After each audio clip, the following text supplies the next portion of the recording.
चला आलेच सर्व. स्वागत आहे तुमचं मराठी कार न्यूज आपल्या यूट्यूब चॅनलमध्ये. वीकली न्यूज आज आपण पाहणार आहोत. आज आहे रविवार. आज थोडीशी गडबड आहे, त्यामुळे पटकन आपण व्हिडिओला सुरुवात करूया.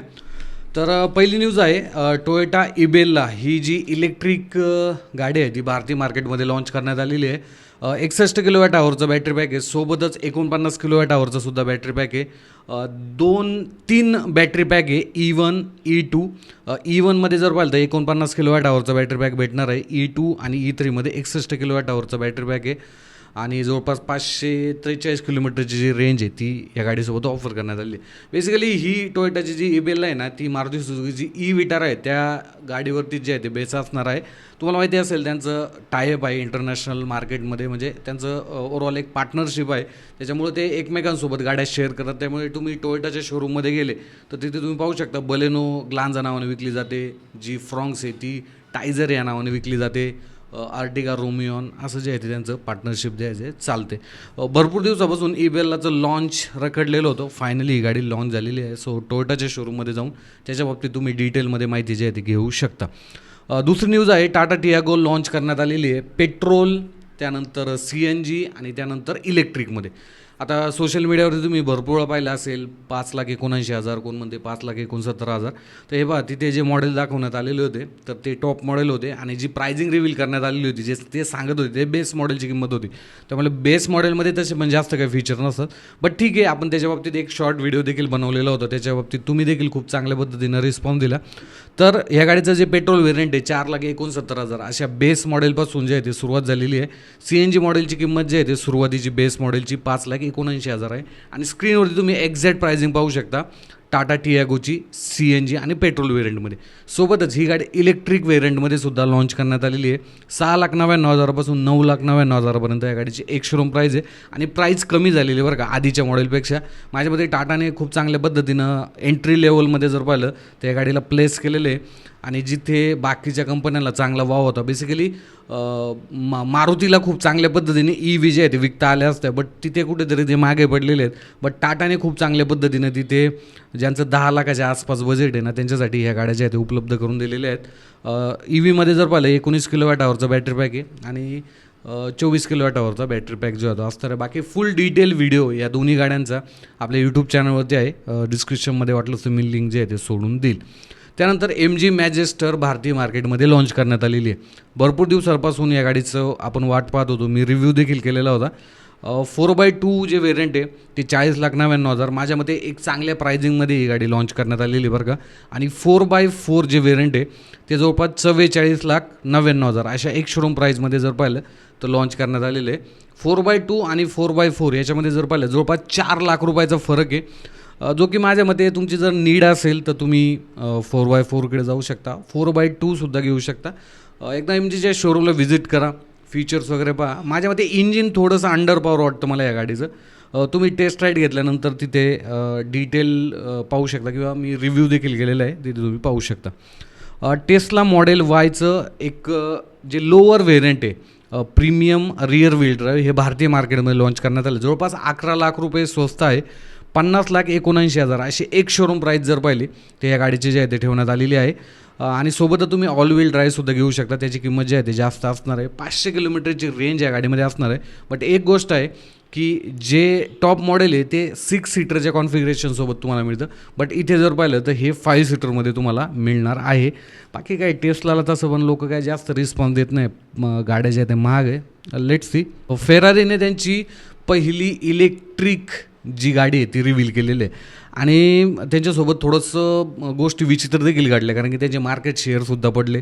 भरपूर लोकांनी किंवा इतर जे मीडिया हँडल आहे जे गाड्या वगैरे बनवतात त्यांनी देखील ते क्रिटिसाईज केलं. पण हे ज्या पद्धतीनं EV मार्केटमध्ये येत आहे ते त्याप्रमाणे माझ्या मते फरारी देखील पुढे जात आहे. तुम्ही लुक वगैरे पाहू शकता. रेंज जर पाहिली या गाडीसोबत 530 किलोमीटरची क्लेम करण्यात आलेली आहे. 100चं जे स्पीड आहे म्हणजे 0 to 100चं स्पीड पकडायचं असेल जवळपास 2.5 सेकंदामध्ये ही गाडी अचीव करते. टॉप स्पीड जर पाहिलं तर 310 किलोमीटर प्रति तासाचं जे आहे ते या गाडीचं असणार आहे. भारतीय मार्केटमध्ये येण्यासाठी या गाडीला वेळ लागणार आहे आणि करोडोंमध्ये या गाडीची जी किंमत आहे ती असणार आहे. एक महत्त्वाची बातमी आहे, मी मागच्या व्हिडिओमध्ये सुद्धा सांगितलं होतं वीकली न्यूजमध्ये की जीप जो आर्गोज प्लॅटफॉर्म आहे टाटा मोटरचा तो यूज करणार आहे. बेसिकली प्लॅटफॉर्म यूज करणार आहे टाटाचा. बट तो प्लॅटफॉर्म कुठला होता हे अजून क्लिअर नव्हतं. बट आर्गो जो प्लॅटफॉर्म आहे हा जीप यूज करू शकते. जसं की आपण टाटा सियारामध्ये हा पाहिलेला आहे, त्यानंतर सफारीमध्ये सुद्धा पाहिलेलं आहे. सो आर्गोज जो प्लॅटफॉर्म आहे हा यूज करून जीप जे आहे ते भारतीय मार्केटमध्ये एक नवीन गाडी लॉन्च करू शकते. आता तुम्हाला तुमच्या मनामध्ये हा प्रश्न पडला असेल की यार प्लॅटफॉर्म यूज करणं म्हणजे काय. हे पहा, एखाद्या गाडीचा प्लॅटफॉर्म रेडी भेटणं म्हणजे काय माहिती का, सर्व गोष्टी इझी होऊन जातात. त्यामुळे जास्त इंजिनिअरिंग त्याच्यामध्ये करावं लागत नाही. वायरिंग वगैरे असेल किंवा इतर गोष्टी ज्या असतात सेफ्टीच्या दृष्टीने, इंजिन माउंटिंग वगैरे, त्या गोष्टी सोप्या होऊन जातात. त्यामुळे एखादा रेडी जर प्लॅटफॉर्म एखाद्या कंपनीला भेटला तर त्या कंपनीला मार्केटमध्ये गाडी उतरवणं इझी होऊन जातं. त्यामुळे माझ्या मते जीप जर पाहिलं तसं पण भारतीय मार्केटमध्ये असं जास्त खूप ॲग्रेसिव्हली काम करत नाही आहे.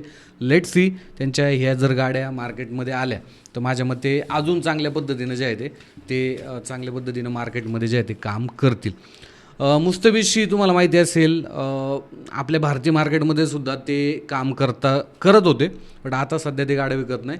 आणि इंटरनॅशनल मार्केटमध्ये सुद्धा ते थोडेसे स्लोच होते. बट आता त्यांनी एक नवीन टीजर जो आहे तो लॉन्च केलेला आहे आणि त्यांनी त्यांच्या SUV तिथे लाईनअप दाखवलेला आहे. भरपूर लोक हे विचारत होते की जी मारुती सुझुकीची ब्रेझाचं जे फेसलिफ्ट आहे ते भरपूर वेळा टेस्ट करताना पाहिलेलं आहे. अंडरबॉडी CNG किट येणार आहे. माझ्या मते मारुतीने ते आत्तापर्यंत लॉन्च करायला पाहिजे होतं. खूप स्लो चालू आहे मारुतीचं कामकाज, कारण की काय आहे, आर्टिगालासुद्धा भरपूर दिवस झालेत, भरपूर गाड्यांना ते आता ओल्ड व्हायला लागले, त्यामुळे त्यांचा मार्केट शेअरसुद्धा हळूहळू कमी होते. सो माझ्या मते ब्रेझामध्ये सुद्धा त्यांनी लवकरात लवकर जे नवीन अपडेट आहे ते आणणं गरजेचं आहे आणि लवकरात लवकर लॉन्च करा. कारण की मार्केटमध्ये जर पाहिलं तर बऱ्यापैकी तुम्हाला चेंजेस जे आहे ते गाड्यांमध्ये पाहायला मिळणार आहे. होंडा सिटी तुम्हाला माहिती असेल भारतीय मार्केटमध्ये लॉन्च करण्यात आली आहे जवळपास 12 लाखाच्या एक शोरूम प्राईजमध्ये. आणि टॉप मॉडेल जर पाहिलं हायब्रिडमध्ये जवळपास 20 का 21 लाखाच्या दरम्यान लॉन्च करण्यात आलेलं आहे. आता या गाडीचं जे मायलेज आहे ते रिव्हील करण्यात आलेलं आहे. मॅन्युअल ट्रान्समिशन पेट्रोल इंजिनमध्ये जर पाहिलं 1.5 लिटरचं जे पेट्रोल इंजिन त्याच्यामध्ये 17.77चं मायलेज आहे. CVT गिअरबॉक्समध्ये 17.97चं आहे. आणि हायब्रिड इंजिनमध्ये जर पाहिलं तर 27.26चं जे मायलेज आहे ते क्लेम करण्यात आलेलं आहे. मला पर्सनली इच्छा होती की होंडा हायब्रिड चालवण्याची बरं का, बट होंडा इंडिया असेल किंवा त्यांची PR एजन्सी असेल त्यांच्यासोबत देखील मी कॉन्टॅक्ट केला, बट ते सुद्धा इंटरेस्टेड नव्हते. किंवा ते बेसिकली काय होतं, भरपूर PR एजन्सी फोनच उचलत नाही आमचे क्रिएटरचे. हे कुठेतरी चुकीचं आहे. ज्यावेळेस त्यांना गरज असते त्यावेळेस ते गाड्या पाठवतात आणि मग आम्ही देखील एक ऑनेस्ट जो रिव्ह्यू येतो देतो. बट अशा वेळेस ॲज अ रिजनल कंटेंट क्रिएटरलासुद्धा त्यांनी प्राधान्य जे आहे ते द्यायला पाहिजे. त्यानंतर एक गोष्ट आहे महिंद्रा BE6च्या संदर्भात. ही थोडीशी लेट न्यूज मी तुम्हाला सांगतो बरं का, बट मी काल सहज सर्च करत होतो त्यावेळेस मला ही न्यूज जे आहे ते पाहायला मिळाली. आता बेसिकली झालं काय माहिती आहे का, तुम्हाला माहिती असेल BE6चं जे बॅटमॅन एडिशन आहे ना ते महिंद्राने लॉन्च केलेलं होतं एक 2026च्या स्टार्टिंगला. आणि असं सांगितलं होतं की ह्या गाडीचे आम्ही फक्त 999 युनिट जे आहेत त्या भारतामध्ये विकणार आहोत आणि हे खूप म्हणजे एक लिमिटेड असणार आहे एडिशन. त्यामुळे जे 999 लोक घेणार ते देखील स्वतःला थोडंसं लकी समजत होतं की यार बरं झालं, चला आता आम्ही एक स्पेशल अशी गाडी असेल आमच्याकडे महिंद्राची बॅटमॅन एडिशन, ठीक आहे. आणि त्या गाड्या जर पाहिलं ज्या दिवशी बुकिंग स्टार्ट झालं 7 मिनिटामध्ये त्या गाड्या सोल्ड आऊट झाल्या, म्हणजे लोकांनी बुक करून टाकल्या.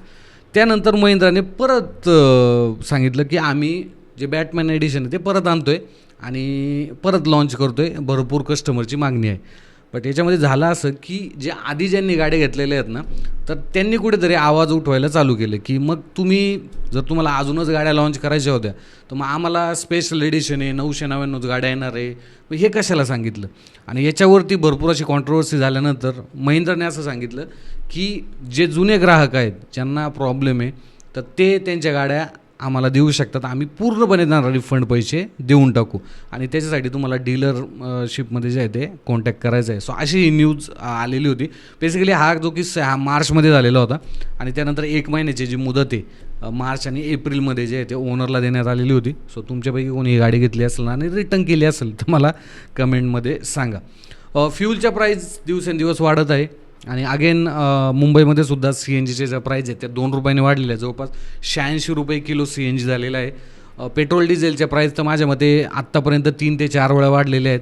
तुम्हाला माहिती असेल अल्ट्रा व्हायोलेट टेसरॅट एक EV जी स्कूटर आहे त्याचा व्हिडिओ मी सुद्धा केलेला होता, तर ती भरपूर गाजावाजा करून तिथे लॉन्च करण्यात आली. आम्हाला देखील वाटलं की यार भारी गाडी आहे, ॲडाचे फीचर आहे, फ्रंट पार्किंग सेन्सर आहेत, फ्रंट कॅमेरा आहे मागचा रडार आहे, भरपूर असं फ्युचरिस्टिक दाखवलं होतं नाही का.